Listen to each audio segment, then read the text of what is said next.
ఈరోజు మా అందరి ప్రియతమ నాయకుడు మాజీ ముఖ్యమంత్రి అయిన జగన్మోహన్ రెడ్డి గారి పుట్టిన రోజు రాష్ట్రమంతా కూడా వైఎస్ఆర్ కాంగ్రెస్ పార్టీ అభిమానులు, కుటుంబ సభ్యులు, కార్యకర్తలు, నాయకులు అందరికీ పండుగ రోజు. సో ఇప్పుడే మేము నగిరిలో అంగరంగ వైభవంగా చేసుకొని తిరుపతిలో మా గురువు గారి సమక్షన జగనన్న పుట్టినరోజులో వేడుకల్లో పాల్గొనడానికి రావడం జరిగింది. నిజంగా చాలా హ్యాపీగా ఉంది. జగన్మోహన్ రెడ్డి గారి లాంటి నాయకుడు ఏ రాష్ట్రంలో ఎవరికి దొరకడు. అనునిత్యం పేద ప్రజల గురించి ఆలోచిస్తాడు. కులం చూడడు, మతం చూడడు, పార్టీ చూడకుండా ప్రతి ఒక్కరికి మంచి చేసిన వ్యక్తి. కానీ మీ అందరికీ తెలుసు, గత ఎన్నికల్లో ఏ విధంగా కూటమి ప్రభుత్వం అబద్ధాలతో, తప్పుడు ప్రచారాలతో ఈవీఎంలని మేనేజ్ చేసుకుంటూ అధికారంలోకి వచ్చారో మనం చూసాం. అందుకే ఈరోజు వాళ్ళు అధికారంలో ఉన్న ప్రజలు వాళ్ళని ఎవరిని పట్టించుకోవట్లేదు. ఎందుకంటే వాళ్ళెవరూ కూడా ప్రజలకి సంక్షేమాన్ని కూడా అభివృద్ధిని అందించే కార్యక్రమం చేయకపోవటం మనం గమనించాం.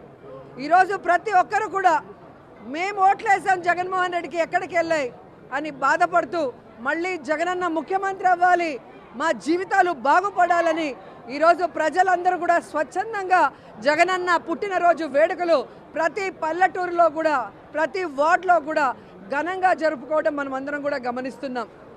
ఈరోజు కూటమి ప్రభుత్వం అధికారంలోకి రావటానికి ముందు బాబు షూరిటీ, భవిష్యత్తుకు గ్యారంటీ అన్నాడు. కానీ అధికారంలోకి వచ్చాక బాబు షూరిటీ, బాదుడే బాదుడు గ్యారంటీ అన్నట్టుగా అయిపోయింది. చెప్పిన సూపర్ సిక్స్లు ఏవి చేయలేదు. కొత్త సూపర్ సిక్స్లు తీసుకొచ్చారు.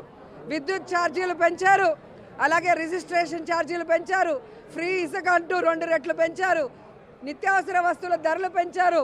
ఎక్కడ పడితే అక్కడ పుణ్యక్షేత్రాల్లో కూడా పబ్బులు పెట్టుకుంటూ, బెల్ట్ షాపులు తెరుచుకుంటూ ఈరోజు ఈ తిరుపతి పవిత్రతని గంగపాలు చేయాలన్న ప్రయత్నం చేస్తున్నారు.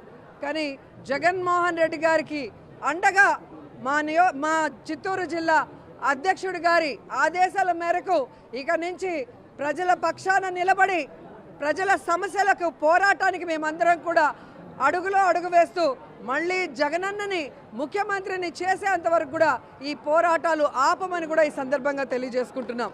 ఈరోజు ఎంత సిగ్గుచేటంటే రాష్ట్ర వ్యాప్తంగా జగన్మోహన్ రెడ్డి గారు ఫ్లెక్సీ పెట్టకూడదంట, కటౌట్ పెట్టకూడదంట, పోలీసుల్ని పెట్టి వాటిని చింపించడం, తప్పుడు కేసులు పెట్టించడం, బెదిరించడం చూస్తుంటే జగనన్నను చూస్తే భయం అనుకున్నాం. ఆయన కటౌట్ని చూస్తే కూడా కూటమి ప్రభుత్వానికి భయం అన్న విషయం ఈరోజు మాకు అర్థమైంది.